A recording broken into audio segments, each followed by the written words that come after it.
Əziz analar, mən bir ana kimi sizin qarşınızda baş əyirəm.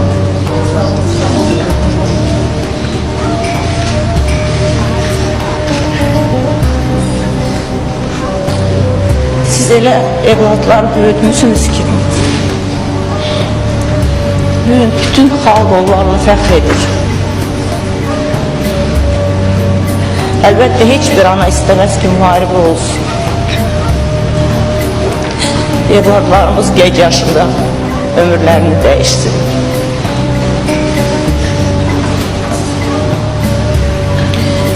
Azərbaycan dövləti Ermənistan, Azərbaycan Dağlıq Qarabağ münaqişəsinin sülh yolu ilə həlli üçün artıq 20 ildən çoxdur ki, bütün səylərini göstərir. Biz istəyirik ki, bizim torpaqlarımız geri qayıtsın. Biz istəyirik ki, insanlarımız öz doğma yurdlarına qayıtsın. Biz işğalçı deyilik. Biz işğalçı ilə mübarizə aparan millətik.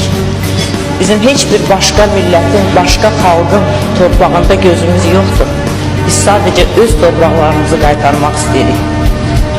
Bu həqiqəti bütün dünya bilir və artıq qəbul etməlidir. Ədalətsiz, işğalçı siyasətin qarşısını almaq üçün bizim qəhrəman ordumuz var, bizim qəhrəman övladlarımız var. Azərbaycan xalqı üçün hər bir əskərimiz dəyərlidir və əzizdir. Vətən naminə dünyanın ən böyük sərvəti olan ömrünü qurban vermiş hər bir evladımız Azərbaycanın tarixində qəhrəman kimi yaşayacaq.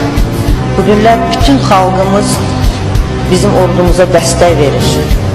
Əziz analar, sizin qəlbinizdə yaşayan ağrı və kədər əminəm ki, hər bir Azərbaycanlı qadının ürəyində yaşayır. Bir daha çox sağ olun. Çox sağ olun ki, belə evladlar böyütmüşsünüz. Çox sağ olun ki, ömrünüzün ən ağır anlarını belə layaqətlə qəbul edirsiniz.